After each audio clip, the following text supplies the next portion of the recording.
Easy now, my peeps. I'm slightly more leveled up than the last time you saw me Del, and this is part 2 of my best builds video. I've got a few more of my favourite builds lined up for you. I'm going to start out with my constructor build, Ultima Mega Tanky Super Base build. This is my Mega Base constructor build. So this one obviously is focused around the base itself, so on base defense levels. So not much use in encampments and things like that, but obviously for anything where there's a base, this is a great one to go with. So I've got Mega Base Kyle as my primary hero.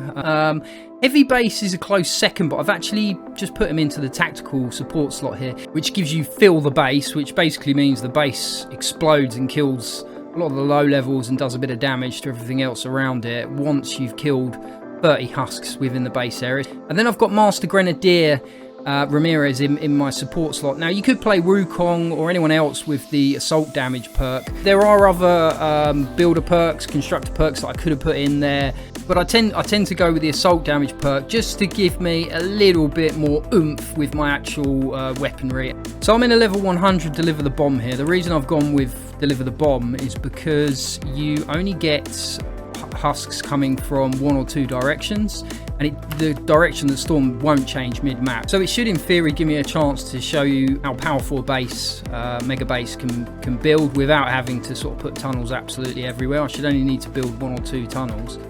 In terms of loadout now, as I say, I've gone with an assault rifle perk, so I'm going to go with my standard assault rifle build, which is Hydra, Gravedigger, and Obliterator sniper rifle. You know, you can see they still work well, even on a constructor. So base card does come with a couple of crowd control perks. Not the best, admittedly. I've got this sort of little laser nugget thingy.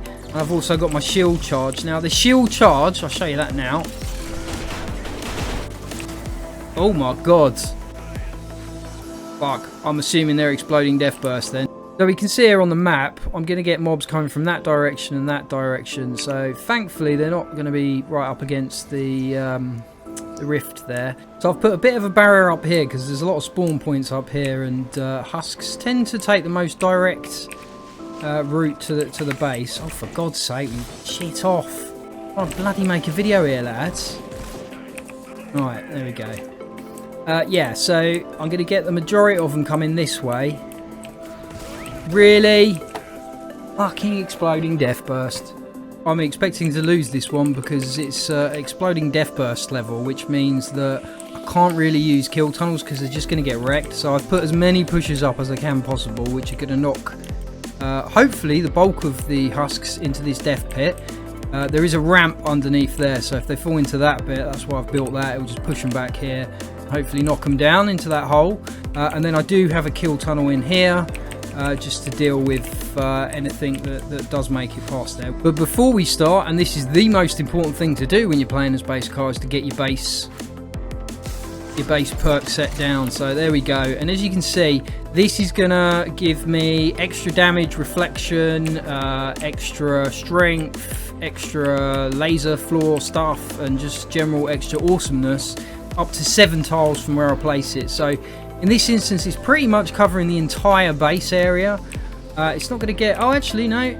It's gotten all the way up to the wall there. That's the only bit it won't cover. So it does, when I say 7 pieces, it does cover vertical. So that bit there would count as 1, as well as the floor tiles, obviously. So in this instance, it's worked quite nicely because it's pretty much covering everything. This is my little sniper observatory. I'm going to have to be careful with propanes, and as I say, because they are exploding death bursts, really I want to see the majority of them falling into that pit rather than making it to that tunnel. But we'll just have to see how this pans out. Oh man, I'm going to regret this, I know I am, but here goes. So the tankier stuff I can snipe. Good old Obliterator. I don't really need to kill it, I just need to get it low as possible. Now that death pit is working so far, so that's good news. As long as I don't get like a propane wave or a smasher wave, I might actually survive this, you never know. This guy has just obliterated my base. Oh, there's another one. At least it's not elemental. Stuff is getting through though as I'm doing this. I could just ignore the smasher in theory, because I mean, all the Smasher's going to do is attack the base. He's not. He's attack the walls of the base. He's not going to attack the actual base. Oh, he's been a right prick, though, isn't he? No, don't do that. You absolute knob jockey. Oh my god, I'm going to do it. I'm going to do it. I don't believe it. I do not believe it. I'm going to do this. So yeah, other than the fact they've all broken around the side there, we've done alright here. And that is largely thanks to this base perk. Without the base perk, the base wouldn't have lasted 5 minutes. So there we go. Well played, base Kyle. Maximum DPS Ultima Soldier build. Other than my Master Grenadier main, this is probably my most played combination of heroes, support and tactical. So I've got Jonesy in the primary slot there, who's an Urban Assault class soldier, so any Urban Assault class will do there. Wukong in support there with the assault damage bonus for an extra 24% assault rifle damage. And Master Grenadier this time in my tactical slot for Survivalist, because the Urban Assault class doesn't have the Survivalist perk, which just basically gives you health back every time you kill something. It's quite a handy one to have there just for a bit of sustain. I've got my sort of standard soldier class assault rifle build, which is my Hydra as my main for sort of the general purpose wave clearer and for picking off the stragglers. My Gravedigger for my tank killing option, and then my Obliterator sniper rifle to deal with those long range targets and misties. The grenades, I mean, they're useful, but they're not brilliant. With these explosive headshots, it's much easier to clear the ways with that. You just have to be careful that you don't miss. What other gun could you do this with realistically? You know, it's almost like a grenade launcher. I'm just absolutely wrecking these fellas. If I just show you, this is the normal fire rate of the Hydra, but then if I land a headshot and then fire it, see that? I get a 50% buff, so it's much more powerful, and it actually makes the Hydra specifically a viable tank killer. Well, I'm not an encampment, but there is a Misty there. I just want to show you how well this Obliterator works. I've won it him. Okay, I was going to show you, you know, you can fire off 2 rounds pretty quickly with it, but yeah. Oh, there's another laser eyes there. I'll tell you what, I'll have a pop it in with the old Gravedigger. Where is he? So after my first headshot, I'm going to get a fire rate perk, and you can see, oh my god, it is just so rapid. This is a 130 maxed perks Gravedigger, so it is essentially one of the highest DPS guns in the entire game. Oh, there he is. Oh shit, let's get out of his way. So, just like Master Grenadier, Jonesy's got the Shockwave perk and also the minigun perk. Now, I think it would have been nice if he'd have had Warcry instead of the minigun. I'm not a massive fan of that minigun perk. However, if they'd have given him that, it would have been a little bit, oh shit, he'd have been a little bit overpowered. It would have just been too much, and I'll show you what I mean, because we've got a level 100 Smasher here versus a Gravedigger. Let's see how long he lasts. Yeah, see you later, mate. Look at that, I had 11 rounds left in the magazine as well. Apologies if you don't own one and I'm just annoying you by going on about it, but it really is, for me, one of, if not the best DPS gun in the entire game. Right, well, I've once again failed to complete an encampment level because I've been dicking about, but I think what I want to do before I clock off for this one is just find a Smasher on another map and demonstrate how powerful the Obliterator is. Oh, there's a Smasher, right, watch this. Right, hasn't crit yet. Oh, for God's sake. Mid-smasher battle, lads. Not now. Jesus, that last one hit hard. That hit really hard. He's just suicided, hasn't he? What an idiot. One thing I will say on the negative with this particular subclass is that you do get through weapons and resources, you know, crafting your ammo and guns and whatnot, a lot quicker than you would with someone like Master Grenadier. Oh, there you go. See, I didn't even hit him then. Look how much damage that did. Although, interestingly, that second shot didn't. Maybe I missed the headshot.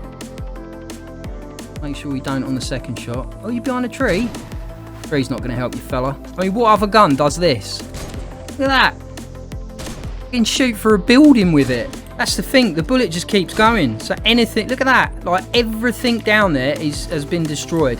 It works up to 25,000 Fortnite, so God knows what that actually means in real terms distance, but it's a bloody long way, because as you can see there, that bullet is going miles. It's hit the wall, yeah, it's hit the wall down there. It's a fucking monster. You know when you've got to collect like TVs or whatever it is and they're in a building, I don't even bother doing that anymore. I just blow the whole building down with this thing. Like, if you shoot through a wall there, and then you aim straight up, That'll go for every single floor. So if there is a TV or, you know, whatever it is that you're looking to destroy, it will tell you on the map. As long as you've pinned it in your quest, it will tell you that there's something there. All you have to do is shoot towards the exclamation marks, and that in itself can save you a lot of time and headache. Honestly, this combination of guns on Jonesy is godly. Absolutely godly. It just ticks all the boxes, does everything you want it to do. Wave clear, DPS, and long range sniping. The lot. Wallop. You know what I'm going to do? I'm going to treat myself, and I'm going to whip my minigun out, because I never do that. Here we go. I have to say though, as far as wave clear options go, it's a bit useless. I could have probably cleared them quicker with this thing. Well, at least I would if I had a single headshot register there. I swear to God it doesn't. Like, he didn't explode. He did. Oh yeah. Oh, I hit both barrels. Look at that. Look at that in one shot. Right, I can't be arsed for you like that. Wait, why is he doing no damage? Like, clearly I'm hitting him. Right, there we go. So there we go, guys. The Urban Assault Soldier. Probably the best class to go for if you want a well-rounded DPS hero. Arguably the shotgunners, so the Raider class, are a little bit more powerful in terms of DPS. But I think as an all-round DPS build that gives you a bit more range and a bit more versatility, the Urban Assault class is a better option. Ultimate Wave Clear Ninja Warrior build. Right, and this is my Ninja Wave Clear build. I rarely play this build, which is why it's still at level 82. It is one I'm looking to level up next. The Dragon Ninja build is fantastic for wave clear, so it's a really good one for encampments. Sarah Hotep here, I mean, you can play any, so you can have Dragon Scorch from the normal selection or any other special edition Dragon Ninja, but their entire skill set revolves around the Dragon Slash skill, which is why I've put Shuriken Master Sarah here in support, which gives me an ability damage perk, which gives me an extra 20% damage. And then in my tactical support slot, I've put a Deadly Blade Crash here, but you could go with Scorpion or again whoever, for the critical hits corrosion damage, which deals 15% of hit damage every second for 3 seconds. But anyway, let's dive in and let's clear some waves. So here I am in a level 88 this one, so because my ninja's only level 82, my ability damage will be a bit lacking if I dive into a 100 map. I can assure you, you know, an appropriately leveled up Dragon Ninja will be able to one-hit those mobs. So we're just going to go and find an encampment. In terms of my loadout, I've got a, I don't even know what this sword's called. What is it called? It's a Krypton sword. So that was from the Cyber event. Now, I usually use the Vindertech swords just because it looks friggin' awesome, like you're in Star Wars or something. But this sword is awesome, so I'm going to use this for the time being. Now, unfortunately, I'm getting wrecked here because of the, the exploding death burst. So I'm actually probably going to have to abandon this map because otherwise that's just going to keep constantly happening. What I really want to do here is try and get them to all group together. The Dragon Slash, I think it's a 10-second cooldown, so it doesn't take very long to refresh it. It's going to one-hit the non-elementals, and it's going to put the other low levels on very low health. But to be honest with you, again, if you're in an appropriately leveled map or you're playing in a full team, it is going to one-hit those elementals alongside the normal fellas there. So mop these up quickly, and that's encampment number 1 done very easily. But yeah, it doesn't work on an exploding death burst map, and it's useless as a DPS option, this particular build, so you're not going to be much use on the tanks. But then that's not why we're playing this build. We're playing it for that reason. It might actually be worth going for this storm chest here, so let's have a little pop on this. I'm going to get my turrets up as well, but the bulk of it we're going to clear with the old Dragon Slash. It's going to work well on the shielded ones as well, because it's going to cut straight through the shield and straight onto the shielder itself, and will normally kill them as well as your husk target. This is the only problem: if you get laser eyes, I mean, I shouldn't really be going at it with a sword. This is where I should be switching to my Gravedigger. But there you go. That was so much easier than trying to do that solo with Soldier class. You've also got Mantis Leap, which is just a manoeuvrability perk, really. I mean, they've changed it massively over the time Fortnite's been around, and you know, the cooldown on it was just useless basically. But now you can pretty much spam it. Right, what I'm going to do here is take this fella out with the obliterator. Wow, look at that, the 1-hit power. So even on a ninja, it will still 1-hit. Now again, I know these are only level 88 mobs, but you know, level 100, it wouldn't be far off. Now watch this, I've got a lovely densely packed mob here. Get as many as we can in a row and then just bosh. It's not 1-hitting them, as I say, because it's not, you know, I'm not in a full team here, but he's put them all low health, so once that refreshes and I've got that off a cooldown, dive in again, and that's going to sort most of them out. Look at that, that's cleared the vast majority of that mob. I'll tell you what, while I'm here, I'm going to have a pop on this this smasher here. So if I just let him do his little run, chuck a smoke bomb on him, and then lay into him.